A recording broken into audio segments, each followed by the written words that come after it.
विद्यार्थी और शिक्षकों, आपका एक बार फिर से स्वागत है टोटल साइंस सॉल्यूशन चैनल पर। इस चैनल पर आप देख रहे हैं विज्ञान विषय के साथ अन्य विषयों के प्रश्नों के उत्तर, विभिन्न अध्यायों के महत्वपूर्ण नोट्स और भी अन्य अध्ययन सामग्री आप इस चैनल पर देख रहे हैं। जैसे यहाँ इस वीडियो में हम देख रहे हैं या देखेंगे कक्षा 10वीं विज्ञान का अध्याय 10 मानव नेत्र तथा रंग बिरंगा संसार।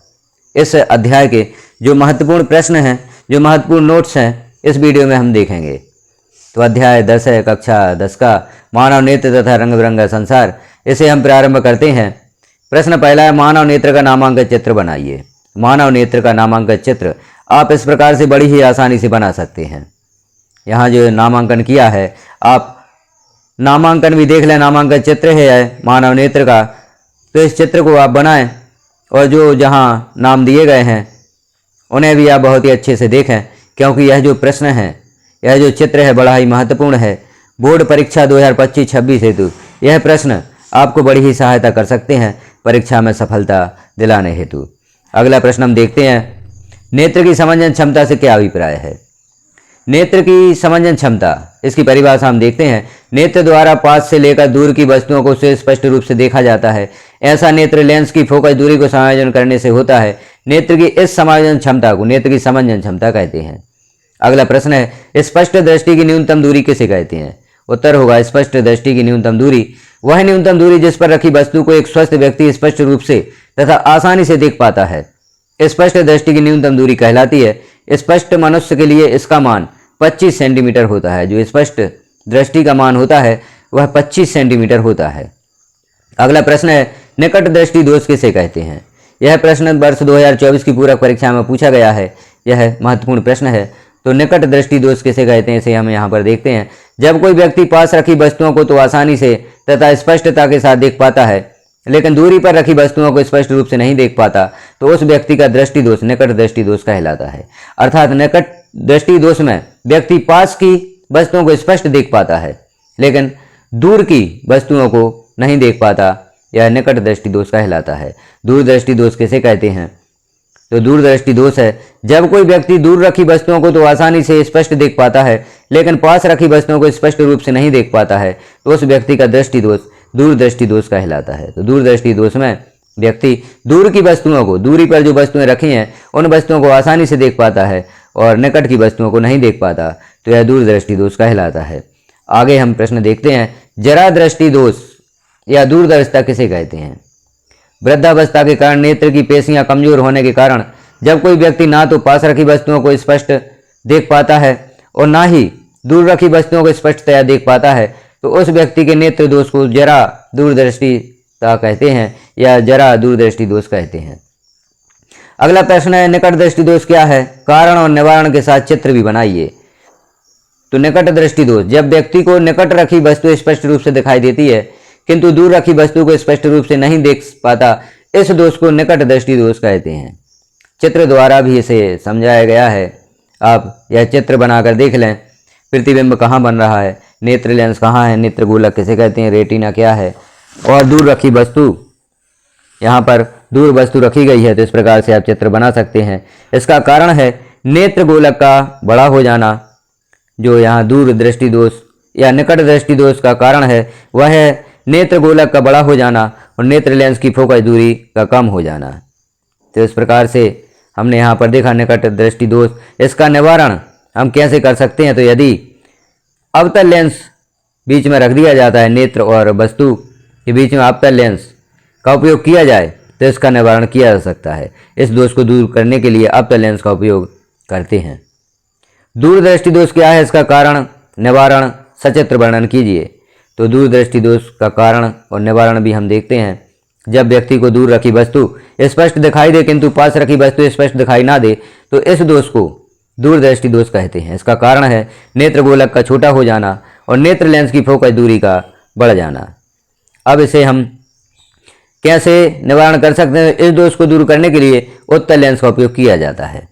उत्तल लेंस के उपयोग से दूरदृष्टि दोष का निवारण किया जा सकता है। जैसे यहाँ पर आप देख रहे हैं, चित्र भी देख रहे हैं और नीचे निवारण का चित्र भी देख रहे हैं, बीच में उत्तल लेंस रख दिया गया है। उत्तल लेंस का उपयोग करके दूरदृष्टि दोष को दूर किया जा सकता है। प्रिज्म से प्रकाश का अपवर्तन का नामांकित चित्र बनाइए। यह भी महत्वपूर्ण प्रश्न है, 2020 में पूछा गया है। प्रिज्म से प्रकाश का अपवर्तन का नामांकन चित्र यहाँ पर दिया गया है। यहाँ नामांकन भी किया गया है। पहले आप चित्र बनाएं और जो नामांकन करने का तरीका है वह इस प्रकार से है। पहले आप जो यहाँ पर अक्षरों में नामांकन किया गया है, अक्षरों में नामांकन करें। यदि इस प्रकार से आप चित्र बनाते हैं तो आपको जितने नंबर का प्रश्न है वह पूरे नंबर यहाँ पर प्राप्त होते हैं। नीचे आप अक्षरों के अनुसार जो नामांकन किया गया है उनका नाम यहाँ पर दे दें। अगला प्रश्न है, जब एक प्रिज्म के अपवर्तक तल पर एक संकीर्ण श्वेत प्रकाश किरण आपतित होती है तो उसका वर्ण विक्षेपण हो जाता है। इस घटना को दर्शाने वाला एक किरण आरेख खींचिए तथा प्राप्त वर्ण क्रम के रंगों का अनुक्रम लिखिए। प्रिज्म से श्वेत प्रकाश के विक्षेपण का चित्र बनाइए अथवा प्रिज्म की सहायता से प्राप्त होने वाली विभिन्न रंगों की किरणों की स्थिति समझाइए अथवा सिद्ध कीजिए कि सूर्य प्रकाश 7 रंगों का बना होता है। इस प्रश्न को इतने प्रकार से पूछा जा सकता है। या आगे दिया गया क्या होता है जब श्वेत प्रकाश की किरण प्रिज्म से गुजरती है, चित्र द्वारा समझाइए। और भी इस प्रश्न को किस तरीके से पूछ सकते हैं, प्रिज्म द्वारा सूर्य के प्रकाश के वर्ण विक्षेपण को चित्र से समझाइए। वर्ण विक्षेपण को चित्र द्वारा समझाइए। तो यहाँ पर वर्ण विक्षेपण को चित्र द्वारा समझाया गया है। प्रिज्म द्वारा जो प्रकाश का वर्ण विक्षेपण दर्शाया गया है, पर्दे पर हमने प्रकाश किरण को प्राप्त किया है। प्रकाश जो श्वेत प्रकाश पुंज है उसे प्रिज्म में से गुजारा, पर्दे पर प्राप्त किया तो यह रंग हमें इस प्रकार से प्राप्त होते हैं, लाल, नारंगी, पीला, हरा, नीला, जामुनी, बैगनी। यह क्रम है रंगों का, वर्ण क्रम स्पेक्ट्रम जिसे कहते हैं। कांच के प्रिज्म के द्वारा श्वेत प्रकाश का विक्षेपण इस प्रकार से आप दर्शा सकते हैं। प्रकाश का वर्ण विक्षेपण, जब श्वेत प्रकाश पुंज को प्रिज्म से होकर गुजारा जाता है तो वह अपने 7 अवयवी रंगों में विभक्त हो जाता है, जिसे प्रकाश का वर्ण विक्षेपण कहते हैं, जिनका वर्ण क्रम या स्पेक्ट्रम आधार से शीर्ष की ओर निम्न है: बैंगनी, जामुनी, नीला, हरा, पीला, नारंगी और लाल।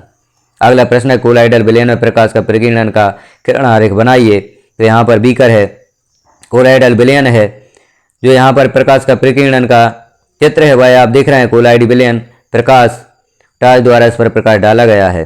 कोलाइडल विलयन में प्रकाश का प्रकीर्णन इस प्रकार से हम दर्शा सकते हैं। स्वच्छ आकाश नीला क्यों दिखाई देता है? इस प्रश्न का उत्तर होगा, प्रकाश के प्रकीर्णन की घटना के कारण हमें स्वच्छ आकाश नीला दिखाई देता है।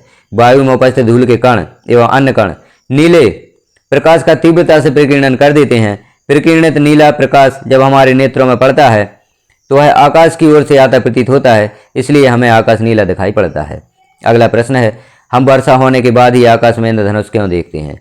तो उत्तर होगा, वर्षा के समय जो जल की बूंदें हैं वे एक प्रिज्म का कार्य करती हैं, जिससे वे प्रकाश का वर्ण विक्षेपण करके वर्ण क्रम प्रदान करती हैं जो धनुष के आकार का होता है, इसलिए हम वर्षा के बाद ही इंद्रधनुष को देखते हैं। अगला प्रश्न है, सूर्योदय एवं सूर्यास्त के समय सूर्य रक्ताभ क्यों प्रतीत होता है? उत्तर होगा, सूर्योदय एवं सूर्यास्त के समय सूर्य से आने वाली प्रकाश किरणों को वायुमंडल में वायु की मोटी परतों से गुजरना पड़ता है। इससे प्रकाश का प्रकीर्णन अधिक होता है, लेकिन लाल रंग के प्रकाश का प्रकीर्णन नहीं हो पाता, इसलिए हमारी आंखों में लाल रंग की प्रकाश की किरणें ही पहुंच पाती हैं। इसलिए सूर्योदय या सूर्यास्त के समय सूर्य रक्ताभ प्रतीत होता है। अगला प्रश्न है, अग्रिम सूर्योदय एवं विलंबित सूर्यास्त की घटना को समझाइए। उत्तर होगा, अग्रिम सूर्योदय एवं विलंबित सूर्यास्त सूर्योदय से पहले एवं सूर्यास्त के बाद सूर्य क्षितिज से नीचे होता है, लेकिन वायुमंडलीय अपवर्तन के कारण अनेक अपवर्तन के बाद सूर्य से आने वाला प्रकाश एवं पूर्ण आंतरिक परावर्तन के कारण हम तक पहुंचता है और हमको सूर्य का प्रतिबिंब दिखाई देता है। इसलिए हमको सूर्योदय अग्रिम तथा सूर्यास्त विलंबित दिखाई पड़ता है। अगला प्रश्न है, निकट दृष्टि दोष का कोई व्यक्ति 1.2 मीटर से अधिक दूरी पर रखी वस्तुओं को सुस्पष्ट नहीं देख सकता। इस दोष को दूर करने के लिए प्रयुक्त संशोधक लेंस किस प्रकार का होना चाहिए? तो उत्तर होगा, अवतल या अपसारी लेंस होना चाहिए। अगला प्रश्न है, मानव नेत्र की सामान्य दृष्टि के लिए दूर बिंदु तथा निकट बिंदु नेत्र से कितनी दूरी पर होते हैं? तो उत्तर होगा, मानव नेत्र की सामान्य दृष्टि के लिए नेत्र से क्रमशः दूर बिंदु की दूरी अनंत तथा निकट बिंदु की दूरी 25 सेंटीमीटर होती है। अगला प्रश्न है, अंतिम पंक्ति में बैठे किसी विद्यार्थी को श्याम पट्ट पढ़ने में कठिनाई होती है। यह विद्यार्थी किस दृष्टि दोष से पीड़ित है? इसे किस प्रकार संशोधित किया जा सकता है? उत्तर होगा, वह विद्यार्थी निकट दृष्टि दोष से पीड़ित है। इस दोष का निवारण उपयुक्त क्षमता के अवतल या अपसारी लेंस के उपयोग द्वारा किया जा सकता है। किसी अंतरिक्ष यात्री को आकाश नीले रंग की अपेक्षा काला क्यों प्रतीत होता है? उत्तर होगा, अत्यधिक ऊंचाई पर उड़ते हुए यात्रियों को आकाश नीला प्रतीत होता है, क्योंकि इतनी ऊंचाई पर प्रकाश का प्रकीर्णन सुस्पष्ट नहीं होता, क्योंकि प्रकीर्णन की प्रक्रिया पृथ्वी के वायुमंडल में ही होती है। अगला प्रश्न है, व्याख्या कीजिए कि ग्रह क्यों नहीं टिमटिमाते? उत्तर होगा, ग्रह पृथ्वी से बहुत अधिक दूरी पर नहीं होते, इसलिए उनसे आने वाले प्रकाश की किरणों को विभिन्न बदलती सघनता वाली वायुमंडल की परतों से नहीं गुजरना पड़ता तथा उनके प्रतिबिंब की स्थिति नहीं बदलती, इसलिए ग्रह नहीं टिमटिमाते, अर्थात ग्रह में प्रकाश की अपवर्तन की घटना नहीं होती। वर्णक्रम को परिभाषित कीजिए। वर्णक्रम या स्पेक्ट्रम श्वेत प्रकाश के वर्ण विक्षेपण के फलस्वरूप प्राप्त विभिन्न रंगों का अनुक्रम वर्णक्रम या स्पेक्ट्रम कहलाता है। वर्णक्रम में प्रिज्म के आधार से शीर्ष की ओर क्रमशः बैंगनी, जामुनी, नीला, हरा, पीला, नारंगी एवं लाल, अर्थात इसे हम शॉर्ट में विग्योर द्वारा याद कर सकते हैं, वर्णक्रम प्राप्त होता है। तारे क्यों टिमटिमाते हैं? अगला प्रश्न है, तारे क्यों टिमटिमाते हैं? तो तारे प्रकाश की अपवर्तन घटना के कारण टिमटिमाते हैं। तारे पृथ्वी से बहुत अधिक दूरी या दूर हैं, उनसे आने वाला प्रकाश वायु की विभिन्न घनत्व वाली परतों से गुजरता है, जहां इनका अपवर्तन होता है, जिसके कारण उनके प्रतिबिंब की स्थिति बदलती रहती है, इसलिए हमें तारे टिमटिमाते दिखाई देते हैं।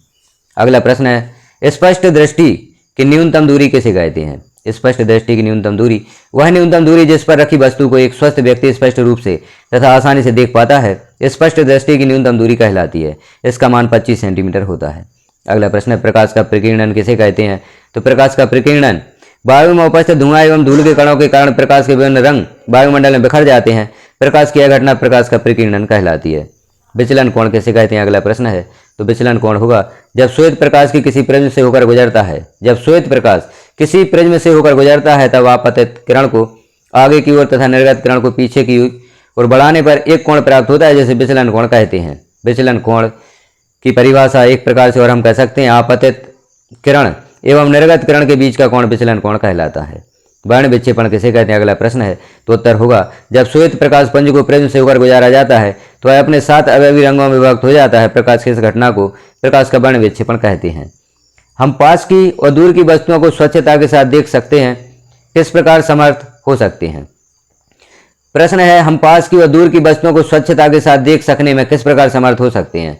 तो उत्तर होगा हमारे नेत्र की पक्षावी पेशियां नेत्र लेंस की क्षमता को कम ज्यादा करने की क्षमता रखती हैं। इसी समंजन क्षमता के कारण हम पास की वस्तुओं को भी देख सकते हैं और दूर की वस्तुओं को भी देख सकते हैं। तो यहाँ पर हमने देखे अध्याय 10 मानव नेत्र तथा रंग बिरंगा संसार से कुछ लघुत्तीय प्रश्न, दीर्घोत्तीय प्रश्न। अब हम अगले भाग में देखेंगे अध्याय 10 जो कक्षा 10वीं का मानव नेत्र तथा रंग बिरंगा संसार, इससे संबंधित कुछ सही विकल्प, रिक्त स्थान, सही जोड़ियां, सत्य असत्य, एक शब्द या वाक्य में उत्तर। इन प्रश्नों को हम अगले भाग में देखेंगे। अभी हमने जो इस भाग में प्रश्नों के उत्तर देखे, इन्हें आप तैयार करें और बोर्ड परीक्षा 2025-26 की तैयारी करें। इन प्रश्नों को यदि आप तैयार कर लेते हैं, क्योंकि यहाँ पर जो प्रश्न दिए गए हैं वह पाठ के अंदर से निकाले गए हैं। पाठ के अंदर से कोई ऐसा बिंदु नहीं है जो यहाँ पर ना लिया गया हो, कोई ऐसा प्रश्न नहीं है जो यहाँ पर ना लिया गया हो। यदि इन प्रश्नों को आप तैयार कर लेते हैं तो आप बोर्ड परीक्षा में आसानी सफलता प्राप्त कर सकते हैं। चैनल पर बने रहें, चैनल को सब्सक्राइब कर लें, बेल आइकन को क्लिक कर ऑल पर प्रेस कर दें, जैसे इस अध्याय का अगला भाग पब्लिश किया जाएगा और नोटिफिकेशन के रूप में आपको प्राप्त हो सकेगा। क्योंकि यहाँ पर जो प्रश्न पब्लिश किए गए हैं वह बड़े ही महत्वपूर्ण हैं। वीडियो को लास्ट तक देखने के लिए आपका धन्यवाद।